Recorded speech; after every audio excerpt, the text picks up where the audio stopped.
back, or welcome if you're just joining us. This is the France 24 debate.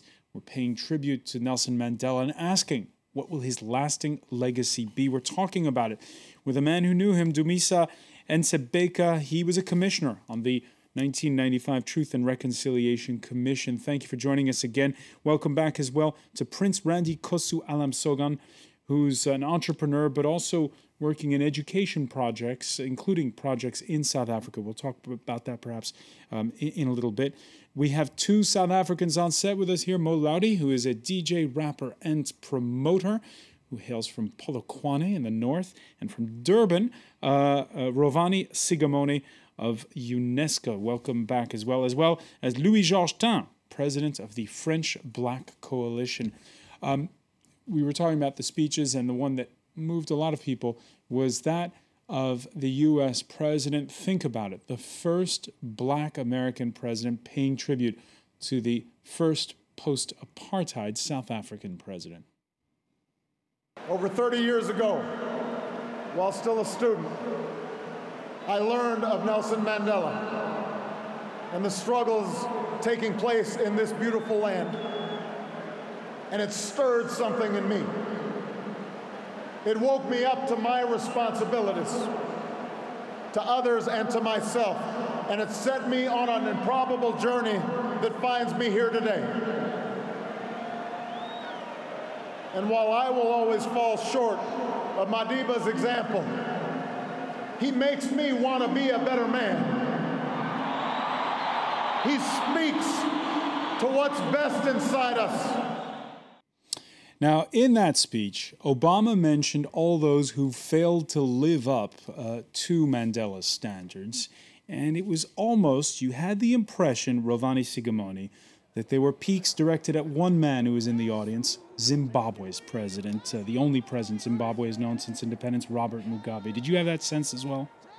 Yeah, I think so. I mean, there's a lot that's been going on, and Mugabe's still there, and I think Obama knows it as well, and he's pointed him out. He's pointed him out.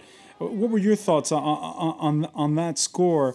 Did you get the sense, Dumisa NTSEBEZA, that Obama spoke some truths, perhaps, that some of the African leaders don't always?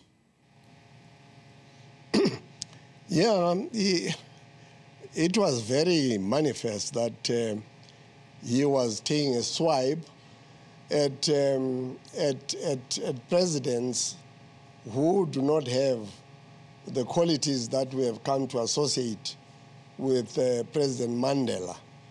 But I think it was also with reference to the fact that here was a man who had been the most loved president, not only in South Africa, but was the most loved statesman in the world, who it was expected would at least serve the 2 terms which constitutionally he is able to serve legitimately, but who at the end of his first term began to say there are others, and he said so in so many words, that there are many people with as much talent as that kind of talent that people had come to associate with what he had. It was as though he was calling the bluff of a number of people who were probably saying, this is yet another African country, yet another African president. Didn't we see it to the country to the north of us, where the president had also mouthed platitudes about reconciliation, about democracy, but 30 years after he had been installed in power, he's still there. So it was as though, Madiba, typical, was calling the bluff of those who thought he was not going to do it. And I think on 2 levels. The first one was to show that, in fact, he is not hankering after power. Secondly, it was to show that there was enough talent within the country that would do what he had done as a leader if not better. So it was taking a dig because Barack understood this. President Obama understood that this was what had happened historically, and those who had not lived up to the expectations of their own country persons by staying in power longer than they were supposed to do were in the audience. And he was saying, listen, you had better understand that the greatness does not come only by you clinging to power. Your greatness... Go ahead, finish. The greatness comes? Your greatness will come in you living to the expectations of the people whom you are supposed to serve. Because Prince Randy, the list of African leaders who are either have or are about to get rid of term limits or lengthen the terms of their presidencies is sadly long. It's very long. It's I call it a work in progress. I mean, it's definitely a challenge that we have on the continent. But at the same time, we have to remember that people have to decide who they want to stay in power. Of course, Louis Georgetin, you can't obviously, and Obama said it himself. You can't expect everybody to be Mandela, and it's of course difficult for whoever succeeds him. It was difficult for Thabo Mbeki, and it's proving, as we heard at the top, more difficult with those boos we heard for Jacob Zuma. It's true that many African leaders don't match the standard that we expect. That's also true in the North. I was going to say. If you think of Margaret Thatcher, of Putin, of Berlusconi, even our French presidents, Ronald Reagan, the list is also very long. It's not only about African leaders. But the question here today is, what will the legacy be? My question is, will it be only about pictures, a name, or will it be about political programs against poverty, for justice, for racism? Especially in France here, people tended to have a sort of magic approach. They think it's only a matter of words. You say, I am against racism, and this is it. No, it's not a matter of words, it's a matter of policies. You need to have a very concrete political approach. So that is going to be Nelson Mandela's legacy, political programs, or perhaps only words.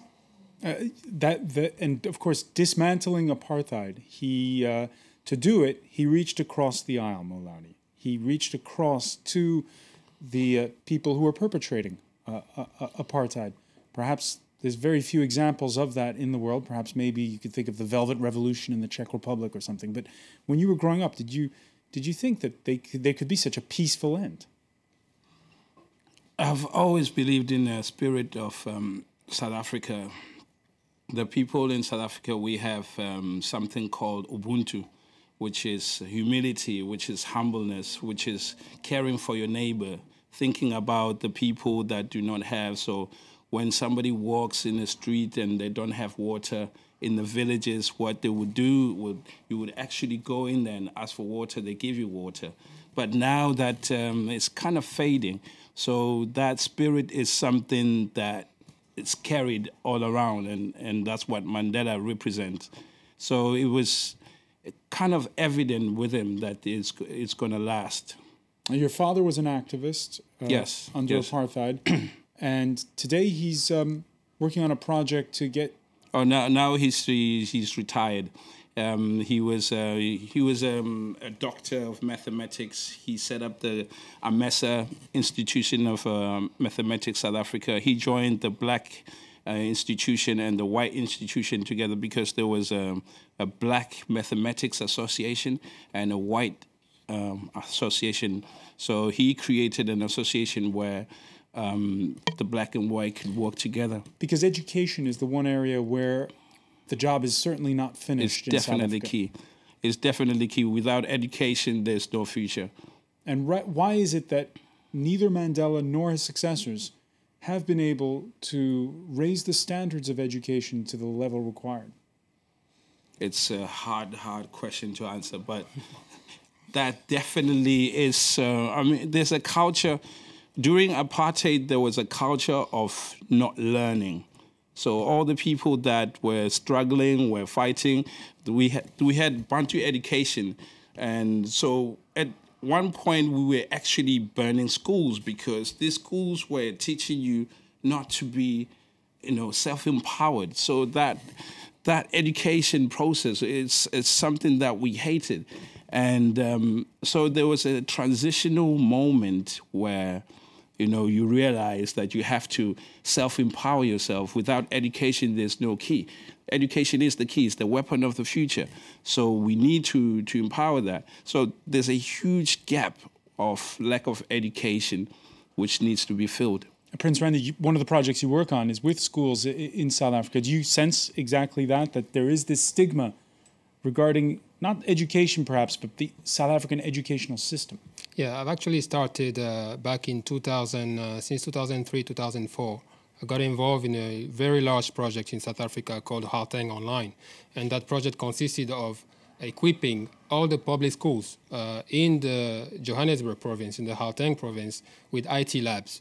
And computer networks and satellite access for connectivity, curriculum, e-curriculum, e-learning, and so on. So that was a very good initiative, but the problem is that it became very political. So you had all these huge companies who wanted a piece of the action, and you also had bad management sometimes in the local communities that had to deploy the project. So it's not that this government have not made efforts to try to raise educational standards. They have, but sometimes there's no synchronicity between the top level of the government and all the different entities on the ground that are supposed to roll out these programs. There was a lot of discrepancies. So it's a question of management, it's a question of logistics, and it's a question of understanding how to be on the same page.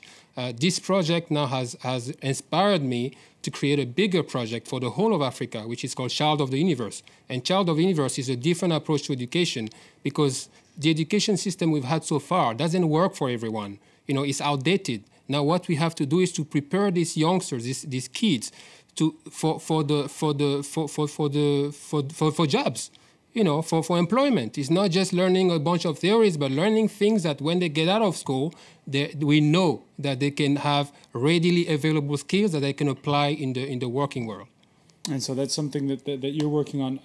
Dumisa, let me ask you, when you look at the challenge that is educating South Africans today, are you hopeful or pessimistic for the future?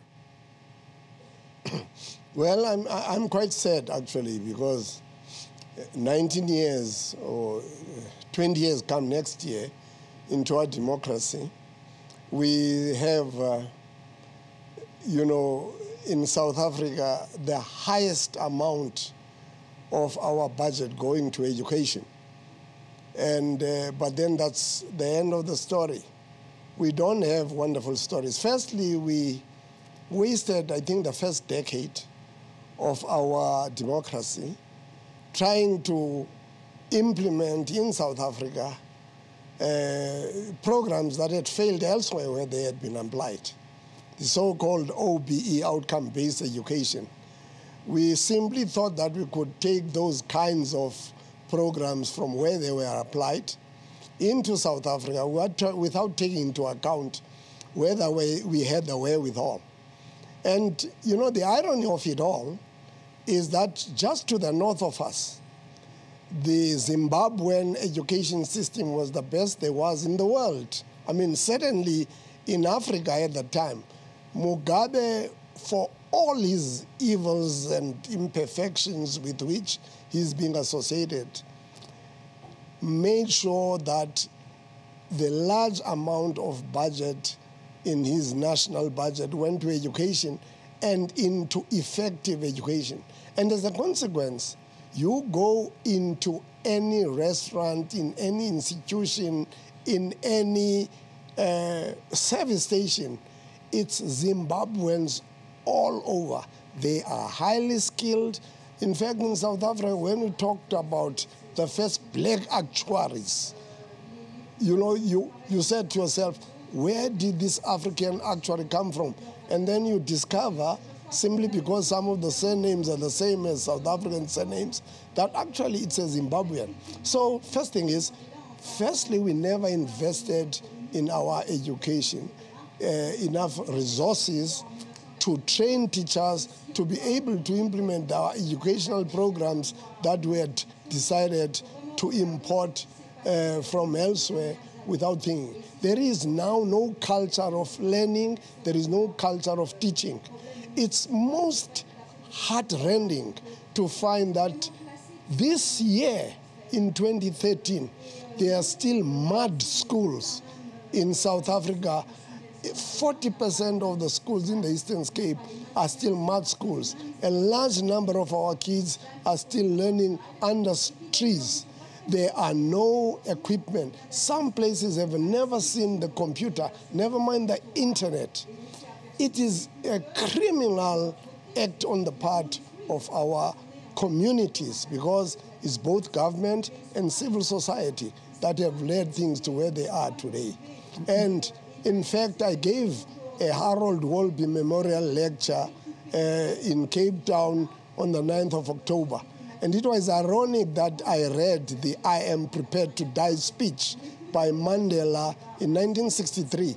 And in that speech, he decries the education of black pupils under the apartheid order. And I was asking myself the question, and the audience I was addressing in my lecture, 20 years from when he uttered these words, where are we at? We still find that there are numbers of schools where from 2002, politicians kept on saying, by the end of this year, we will have done with mud schools. Come 2013, we still have the Minister of Basic Education saying we are going to be done by 2016 with mud schools. So Rovani, that is something we cannot afford to have. Let me ask you, Rovani, what happens next then? Next year is an election year in South Africa. Well, I think everything that Dumisa says, I totally agree. I think that education is key. But I have a much more optimistic view of South Africa. I think working at UNESCO and then taking it from outside and looking at education around the world, I think South Africa is getting there. I mean, we have a huge task, with our tricameral apartheid government that was, to opening up the doors for everyone and also getting an education where everyone can partake. I mean, I think we wouldn't be here at the moment if it wasn't for the education in South Africa. I mean, the doors were closed. We couldn't work in front. We couldn't work outside of South Africa. I couldn't work in the UN. So just being here is evidence of the education that is in place. But of course, it's just not for some. It has to be for everyone. And that takes time as well. And South Africa is still a baby. It's, it's only 19 years. Okay, now it's getting over its teenage years. And I think it's still growing. So there's so much potential in the country. There's so much for education as well. And I think, we're getting more youngsters into schools in terms of primary education. But maths and science is really suffering in South Africa, which is one of the problems as well. And so, but it's not only South Africa, it's the continent, it's across the world. So we find that we are sometimes a bit harsh on South Africa because we are South Africans. But if you take it out and look at it from the world and in the context of Africa as well, we are getting there. And I think we need time, and we will. We need more time then. I want to just mention, because we said it at the top, that there was a bit of Mandela magic, you might say, at the FNB Stadium. Madiba magic, yes. Mandela's tribute triggering a chance encounter and a handshake between Barack Obama and Raul Castro this Tuesday. By the way, Obama brought with him in tow all the living, not all the living U.S. presidents, but certainly his two predecessors, that is to say, Bill Clinton and George W. Bush. One of you, by the way, viewers on Twitter, not very nice, commenting the USA brought two previous U.S. presidents to the Mandela Memorial. So did Zimbabwe, Mugabe, and Mugabe.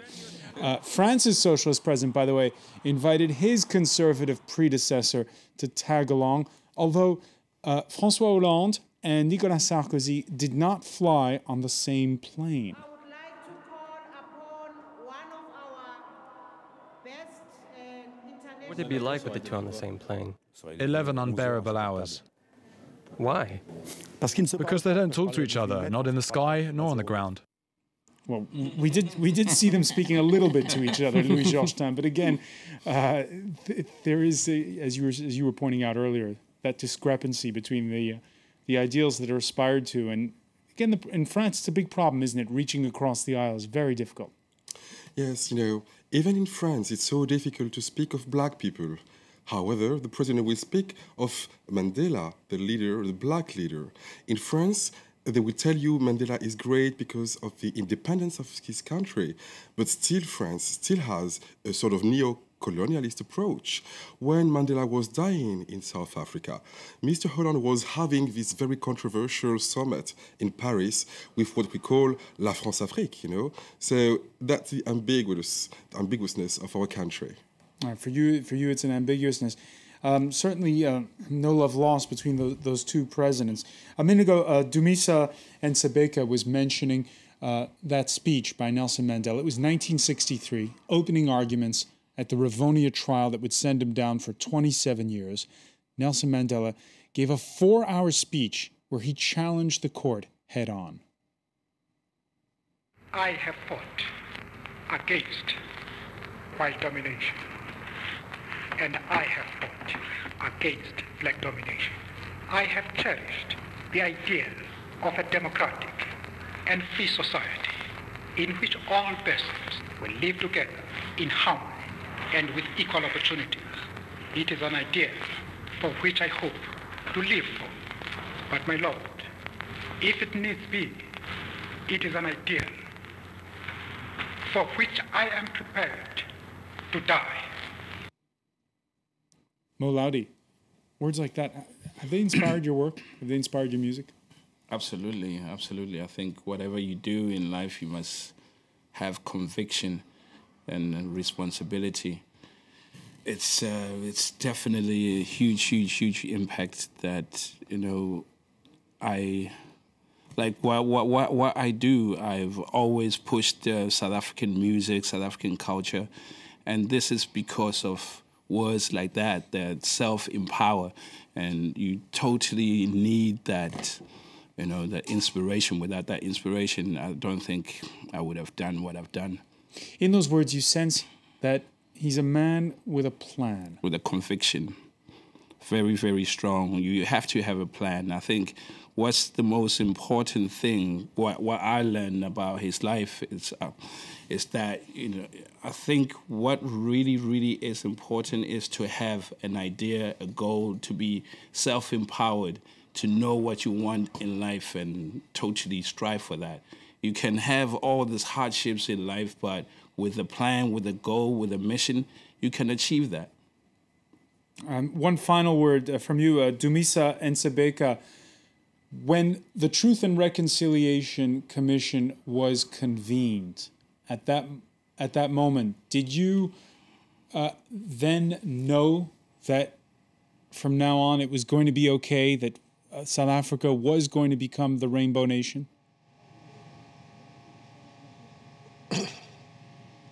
Well, it was early days, obviously, but we had gone, firstly, through the most violent period in South African history between 1990 and 1993, ironically, which was the period during which Chris Hani was slain.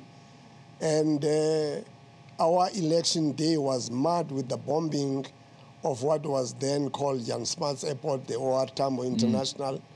So, but the period between 1994 and 1996 was the period of the forming of the Constitutional Assembly that brought into being the Constitution of 1996. In that period between 1994 and 1996, the South African Constitutional Court had made the bold judgment of State versus Magwanyani, in which the death sentence was found to be unconstitutional. So things were happening in the country that were letting us sit up. And when the Truth and Reconciliation, the National Union, when the Promotion of National Unity and Reconciliation Act was promulgated on the 16th of December, 1995, even though there was the controversial amnesty clause, there was a sense of expectation but a sense also that things may still go wrong.